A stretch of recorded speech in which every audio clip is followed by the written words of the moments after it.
ನಾನು ಕಳಿಸ್ತೀನಿ, ನಮ್ದು ನಾವೇ ಸ್ವಂತನೇ ಹೊಡ್ಕೊಂತೀವಿ ಬರಲ್ಲ ಅಂತಕ್ಕಂಥದ್ದು ಈಗಾಗಲೇ ಮುನ್ಸೂಚನೆ ಕೇಂದ್ರ ಸರ್ಕಾರ ಕೊಟ್ಟಾಗಿದೆ. ಎಲ್ಲಿನೋ ನೆನ್ನೆ ಪೇಪರ್ಗೆ ಇದೆ ನೋಡಿದ್ರೆ ಎಲ್ಲಿನೋ ರಿಪೀಟ್ ಆಗ್ತಾ ಇದೆ. ಮೇ ಜೂನ್ ಎಂಡ್ ಜುಲೈ ಆಮೇಲೆ ಮಳೆ ಬರಲ್ಲ ಅಂತಾರೆ. ಸೊ ಅದಕ್ಕೆ ನಾನು ಯಾಕೆ ಸ್ವಲ್ಪ ಅಡ್ವಾನ್ಸ್ ಮಾಡ್ತಿದ್ದೀನಿ ಅಂದರೆ ಮೇಘ ಮಳೆ ಬರ್ತದೆ, ಅವಾಗೇನಾರ ಮಾಡಿ ಕೆರೆ ಬರೆ ತುಂಬಿಸ್ಕೊಂಡು. ಈಗ ಉದಾಹರಣೆ ನೋಡೋಣ, ಈಗ ಕ್ಲೀನ್ ಮಾಡಿರಲ್ಲ ಇದು, ನಾವು 20 ವರ್ಷದ ಬೋರ್ಡ್ ಡ್ರೈವರ್ ನೋಡಿಲ್ಲ. ಈಗ ಕ್ಲೀನ್ ಮಾಡಿದ್ದಾದ್ಮೇಲೆ ಈ ಸೋಡ್ ಇದೆ ವಿದ್ಯಾನಗರ ಪೂರ್ತಿ ನೆನ್ನೆವರೆಗೂ ಎಷ್ಟು 30 ಬೋರು, 30 ಬೋರಲ್ಲಿ 10 ಬೋರ್ ಫೇಲ್ಯೂರ್ ಆಗಿದ್ದಾವೆ. ಸತ್ಯನ ಊರಲ್ಲಿ ಟೌನ್ ಫೇಲ್ ಆಗೋ ಇನ್ನೂ ಗೊತ್ತಾಗ್ತಿಲ್ಲ ಅಷ್ಟೇ ಜನಕ್ಕೆ.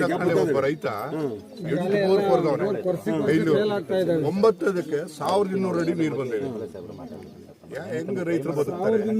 ಈಗ ಮೊನ್ನೆ ಏನಂತ ರೂರಲ್ಗೆ 402 MCFT ಆಗಿದೆ, ನಿಮಗೆ 112 ಏನೋ ಇದೆ, 113 MCFTನ ಈಗ ಅವರು ಪ್ರಾಜೆಕ್ಟ್ ಮಾಡಿ ಟೆಂಡರ್ ಕರೆಯೋಕ್ಕೆ ರೂರಲ್ನವರು ರೆಡಿಯಾಗಿದ್ದಾರೆ. ಈಗ ನೀವು ಅದಕ್ಕೆ ಲಿಂಕ್ ಮಾಡಿ ಒಂದೇ ಪ್ರಾಜೆಕ್ಟ್ ಆಗಬೇಕು ಸಿರಾದ್ದು. ಅಲ್ಲ, ಮೀಟಿಂಗ್ ಬೇಕಾದ್ರೆ ನಾನು ರೂಟ್ನ ಒಂದು ಪ್ರಪೋಸಲ್ ಕೊಟ್ಟಿದ್ದಾನೆ, ನಾನು ನಾಳೆ ಕೊಡ್ತೀನಿ ಅದನ್ನು.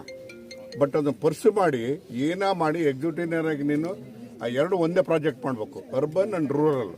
ಅದು ಮಾಡ್ಕೊಂಡ್ರೆ ಕಾಸ್ಟ್ ಎಫೆಕ್ಟಿವ್ ಆಗುತ್ತೆ, ಇಂಪ್ಲಿಮೆಂಟ್ ಮಾಡೋಕ್ಕಾಗುತ್ತೆ. ಇವೆರಡಕ್ಕೆ ಎಷ್ಟಾಗುತ್ತೆ ಗೊತ್ತಾ?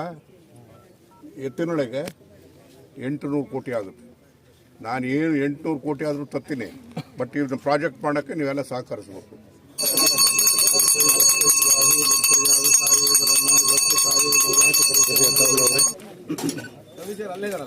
ಕರೆಯೋಣ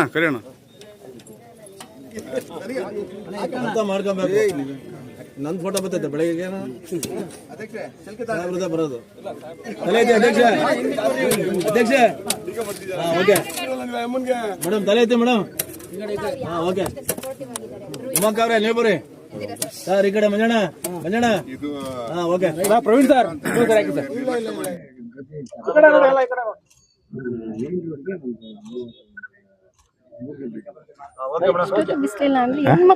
ನನ್ನ ನಮಸ್ಕಾರ. ಪ್ರಪ್ರಥಮವಾಗಿ ಧರ್ಮಸ್ಥಳದ ಧರ್ಮಾಧಿಕಾರಿಗಳು, ಗೌರವಾನ್ವಿತರು, ಹಿರಿಯರಾಗಿರ್ತಕ್ಕಂಥ ವೀರೇಂದ್ರ ಹೆಗ್ಗಡೆ ಅವರಿಗೆ ನನ್ನ ಪ್ರಣಾಮಗಳನ್ನು ಅರ್ಪಿಸೋದಕ್ಕೆ ಇಚ್ಛೆಪಡ್ತೇನೆ. ಬಹುಶಃ ಇವತ್ತು ಧರ್ಮಸ್ಥಳದ ಯೋಜನೆಗಳು ಆ ವ್ಯಾಪ್ತಿ ಎಲ್ಲಿಗೆ ಹೋಗಿದೆ ಅಂತ ಹೇಳಿದ್ರೆ ಅದು ಹೇಳೋದಕ್ಕೆ ಸಾಧ್ಯ ಇಲ್ಲ. ನಮಗೆ ನಾವು ಜಾಜಿಕಟ್ಟೆಗೂ ಧರ್ಮಸ್ಥಳಕ್ಕೂ ಏನು ಸಂಬಂಧ? ಆದರೂ ಕೂಡ ಇಲ್ಲಿ ಈ ಕಾಮಗಾರಿಗಳನ್ನ ಕೈಗೆತ್ಕೊಳ್ತಕ್ಕಂಥ ಕೆಲಸವನ್ನ ಮಾಡ್ತಾ ಇದ್ದಾರೆ. ಅದರಲ್ಲೂ ಕೂಡ ವೀರೇಂದ್ರ ಹೆಗ್ಗಡೆ ಅವರು ಸಿರಾಕ್ ಬಂದ ಮೇಲೆ ಕಳೆದ 15-20 ವರ್ಷದಿಂದ ಅನೇಕ ಚಟುವಟಿಕೆಗಳಲ್ಲಿ ಭಾಗವಹಿಸ್ತಾ ಇದ್ದಾರೆ, ಪ್ರೋತ್ಸಾಹ ಮಾಡ್ತಕ್ಕಂಥ ಕೆಲಸವನ್ನು ಮಾಡ್ತಾ ಇದ್ದಾರೆ.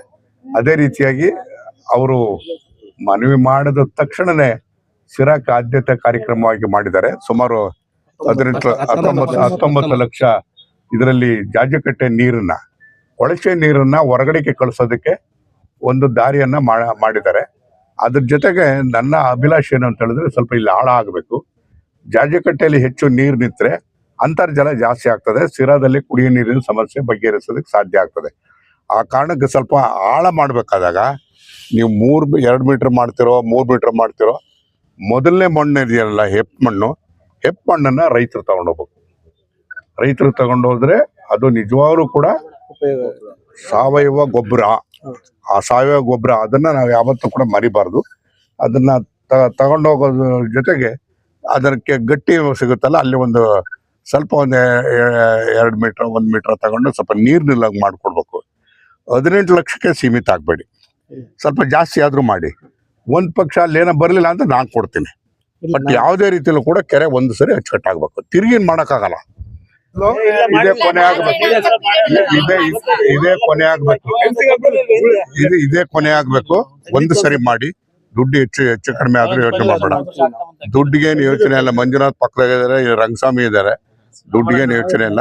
ಬಟ್ ಏನೇ ಆದ್ರೂ ಕೂಡ ಒಳ್ಳೆ ಕೆಲಸ ಆಗ್ಬೇಕು, ಜನ ಮೆಚ್ಚುವಂತ ರೀತಿಯಲ್ಲಿ ಇರ್ಬೇಕು. ಯಾಕಂದ್ರೆ ಊರ್ ಮಧ್ಯದಲ್ಲಿ ಬರೋದು ಇದು ಒಂದೇ ಕೆರೆ. ಇಲ್ಲಿ ನಾನು ಯಾಕೆ ಧರ್ಮಸ್ಥಳದ ಅಂತ ಹೇಳಿದ್ರೆ, ಬೆಳಿಗ್ಗೆ ಎದ್ದ ತಕ್ಷಣ ಜನ ವೀರೇಂದ್ರ ಹೆಗ್ಗಡೆ ಅವ್ರನ್ನ ನೆನೆಸುವಂತ ರೀತಿಯಲ್ಲಿ ಆಗ್ಬೇಕು. ಎಲ್ಲೋ ದೂರದಲ್ಲಿ ಮಾಡಿದ್ರೆ ಯಾರಿಗೂ ಕಣ್ಣಿಗೆ ಕಾಣಲ್ಲ, ಇದು ಕಣ್ಣಿಗೆ ಕಾಣ್ತದೆ.